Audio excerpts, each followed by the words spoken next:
So here we go. What I've done here, I've made a sort of a chart. This is how you do lots of colour charts.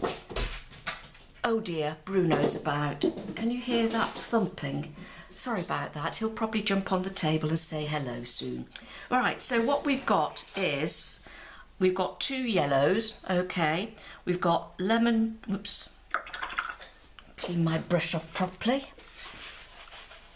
The one thing about watercolour paints, if you do something like that, you can just dab it off and then you don't have it on your palette. Right, so we've got lemon yellow. So I'm going to put a bit of lemon yellow in there, okay? Rinse my brush off properly. Then I'm going to the cadmium yellow. Now Coco's joined him, so they're running around. I just can't keep control of my cats. Right, ultramarine blue.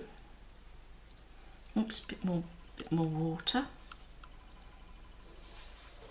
And we know already about this intense blue, how strong it is. That's probably why they call it intense blue. Now, what we're going to do next, and this is what you can do in various degrees. I've made a puddle of lemon yellow there. Let me just move that across a bit more. A puddle of the cadmium yellow, a bit of ultramarine and a bit of the intense blue.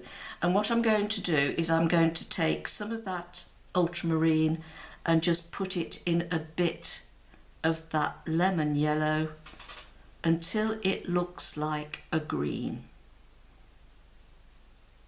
It varies the amount that you want, but there you have a nice green. Okay, now if I add more blue, let's do that. You'll get a bluer green, and see, I can put it on top and let it drop in. Now I'm going to take some of that intense blue and I'm just going to pop it in this corner, and you can see what a difference that colour is, and you can also see how dominant the blue shade is of the green. Let's mix it up a little bit more, and it goes a bit of a more greeny colour. Okay, so now I'm going to take some of the intense blue, pull a bit of this out here, just need a little bit more.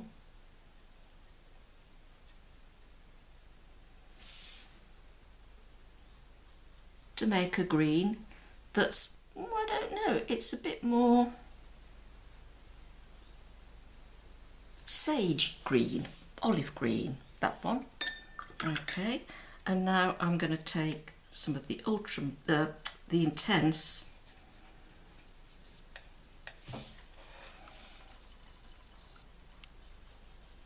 Now, there are very subtle differences, but can you see where I'm going with the fact that you can mix your colours in different proportions?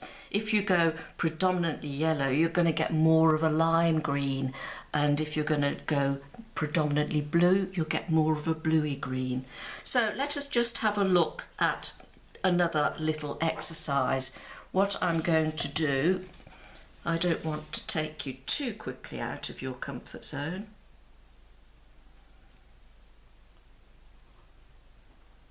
Three circles. Okay, and what I'm going to do is I'm going to blend all of that together. So that's the lemon yellow with some ultramarine and some intense. Now, I'm trying to stay between the lines like a good girl, because that's what we were taught. But this is where you get to play and you do a bit more. So there's a nice round shape. Let us take this piece of absorbent paper.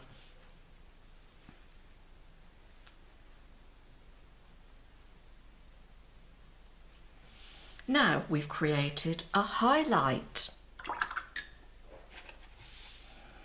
I've just rinsed my brush off.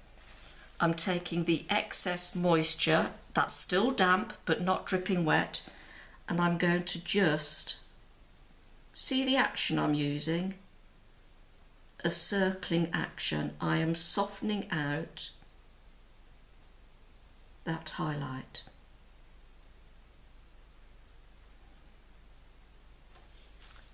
Wiped my brush off, lift a little more, lift a little more, and just to take a bit more off. So that's what's happened there, is that you've put the colour on, you've lifted a bit out, and then I call it softening off the edges. Let's do that little edge there. I left a gap of white. It's quite easy. Just touch it gently and take that to the line.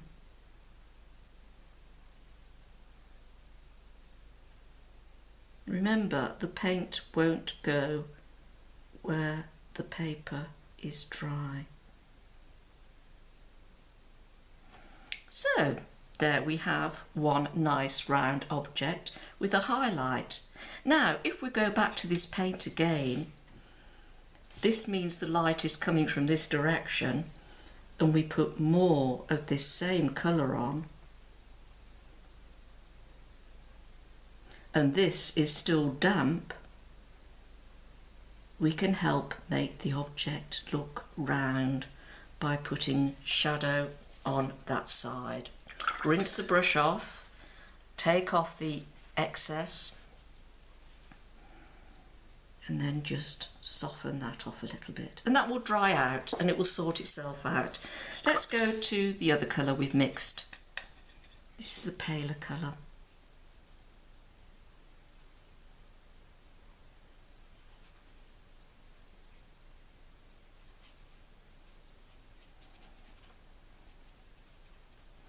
And I want to take some more cadmium because I've run out a bit there. Always mix enough paint.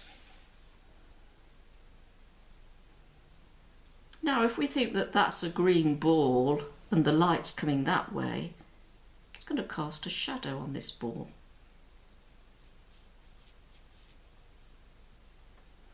So we'll take more paint and drop it in here. We're still going to have the highlight because the light has come in and it's caught a bit of this here, this ball.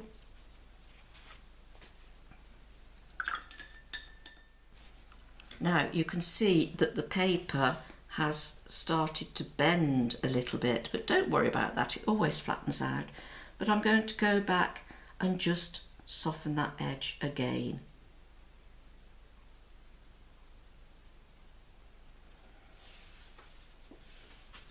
Now let's do let's add a bit more blue to this puddle here.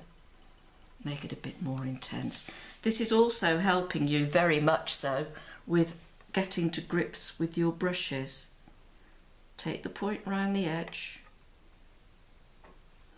I'm encumbered a little bit because I'm keeping the paint box in view for you. Resting my little finger on the paper, look, so I can hold the brush steady. Take it round there. There's a bit of bleed of colour there, but don't worry about it. This is just an exercise, and also when you get to painting without being quite so controlled, you'll see how some wonderful magic can happen. Now if those are two balls in front of that one, they're probably casting a shadow.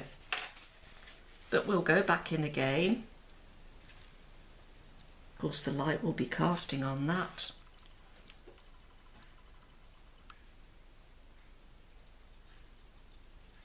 And there you go. There is a rudimentary way of painting a spherical object and also mixing greens. You've learnt quite a lot there. What I'm going to do now, just to push you on a little bit more, is take a bit of this alizarin, a bit more, and now I've got a sort of browny colour. So what we can do is we can put a shadow in.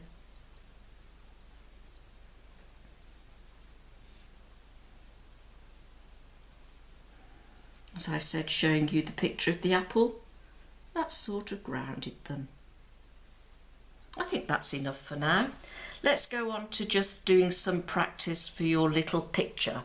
We're going to paint some pretty bubbles.